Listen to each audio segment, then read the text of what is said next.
Bowling Green's TIF district starts right here on Center Street, and the TIF district ends right here at the Southern Kentucky Performing Arts Center. There has been an increasing amount of women speaking out for their rights, and tonight in this auditorium, WKU students will speak out for their unmentionables. Kentucky State Police have concerns with Republican leaders trying to license and regulate industrial hemp. Given the drug problem that Kentucky is dealing with, Governor Steve Beshear says the legislature needs to take law enforcement concerns into careful consideration. Topper Transit has also introduced a GPS system, and guess what? There's an app for that. The app gives real-time arrivals for all buses and even shows exactly where the bus is en route. The Italian court has overturned the acquittal of Amanda Knox. The court ruled an appeals court must rehear the case against the American student. Knox and her Italian boyfriend had been convicted of murder in 2007, but that conviction was later overturned. Italy's Court of Cassation ruled that an appeals court must rehear the case. This is not the first display that WKU's Hilltoppers for Life have done so far. Representative Jody Richards is sponsoring a new bill. House Bill 131 would allow refugees and legal immigrants to stay in high school until the age of 23. Bowling Green was founded in 1796, only 4 years after Kentucky was named an actual state. When Bowling Green was first founded, there were only 200 people living in the city. Many of those 200 people are actually buried in this pioneer cemetery. The man who was set to head NATO forces in Europe has retired. Marine General John Allen is calling it quits after recently completing 19 months as the top commander of U.S. and allied forces in Afghanistan.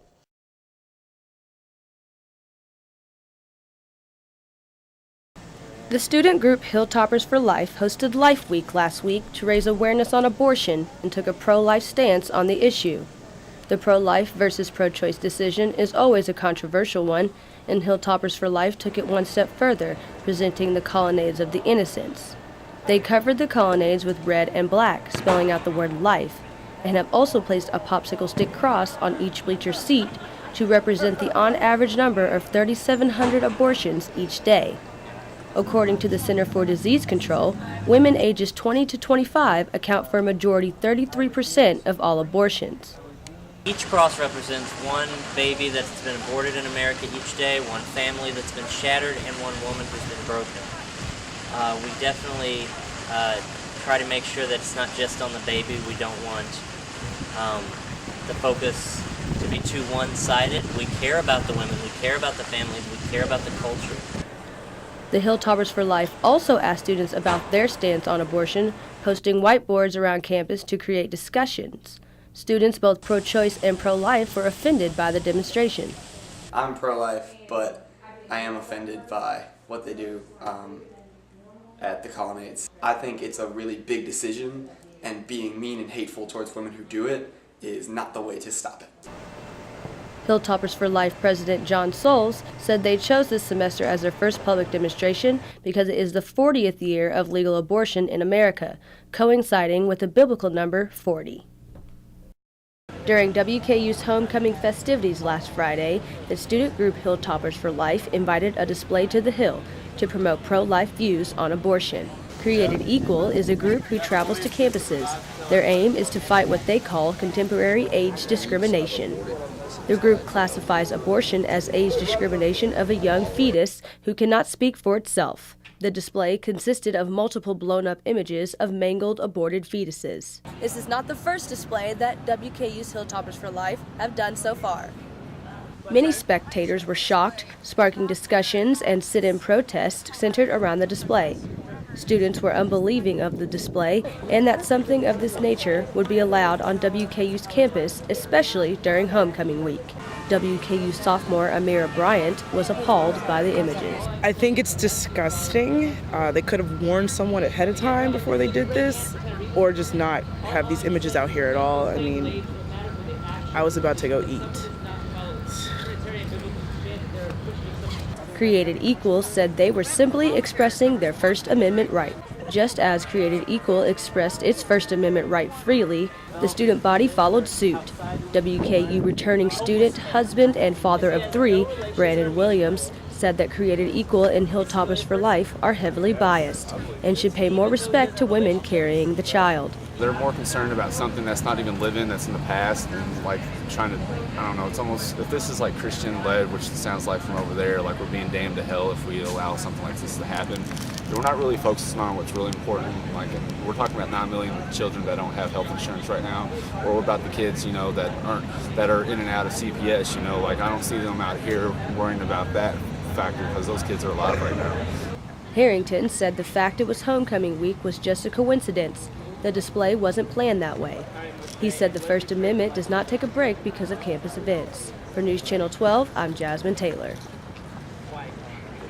The crunch of gravel. The beeping of machines.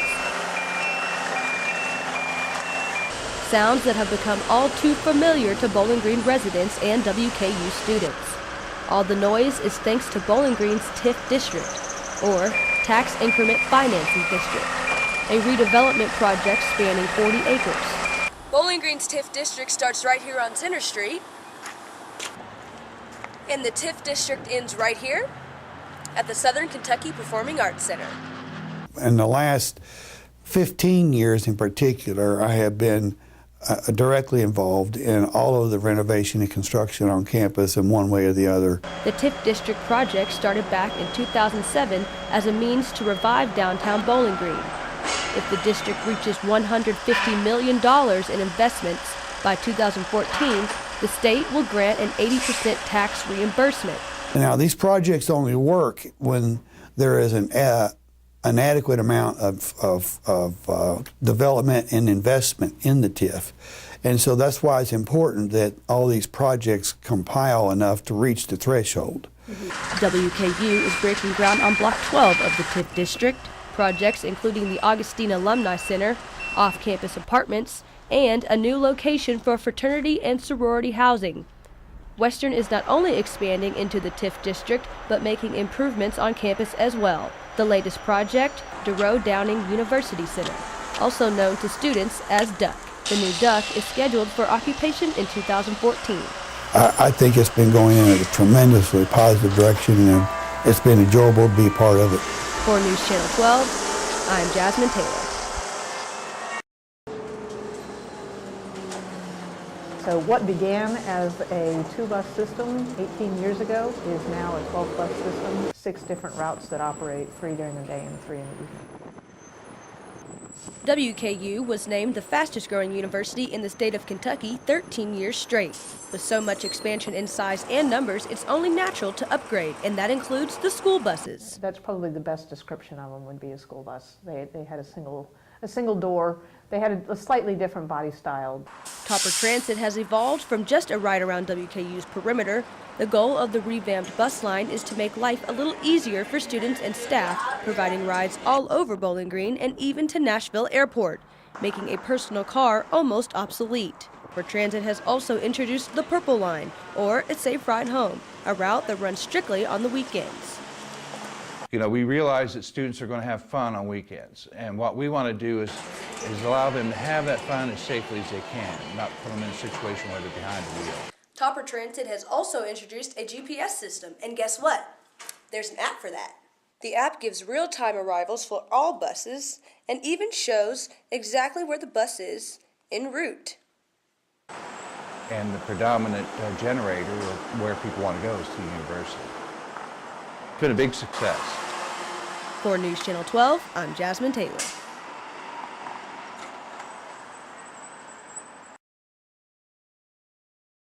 Students of the WKU Political Science Department hosted a performance on campus that many onlookers had never witnessed before.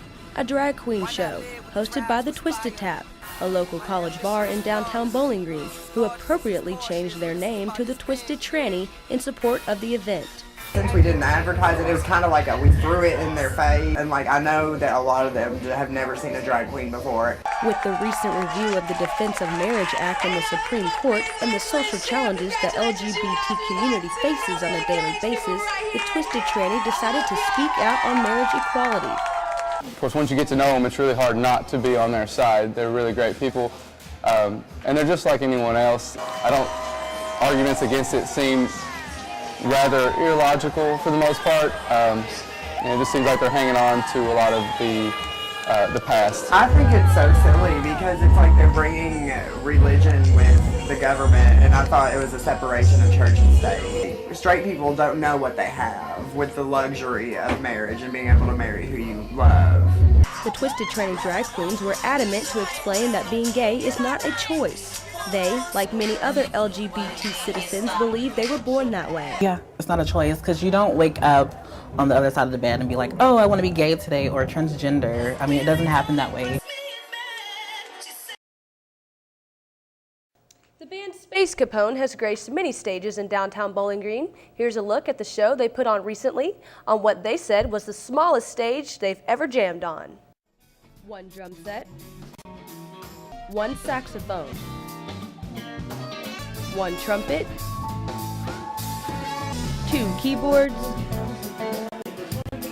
3 guitars, and a lead singer, all combined to create one sound, known as Space Capone. The Nashville native band is known best by fans for their late 80s funk and soul sound. Space Capone has been hitting the scene full throttle since signed to AVJ Records, performing at multiple music festivals, including Bowling Green's Starry Nights. We started coming to Bowling Green because of Cage the Elephant. They had us to the first Starry Nights festival, and that's how we got our start here. Space Capone is fighting against the more popular pop sound, striving to give fans all the poppiness they're used to with more integrity than what's on the radio today. Playing smaller, more intimate shows is a way for the group to keep that integrity going. It was the first time we drew a crowd, and ever since then we've been coming back to Tidballs and doing shows here and selling out shows every night.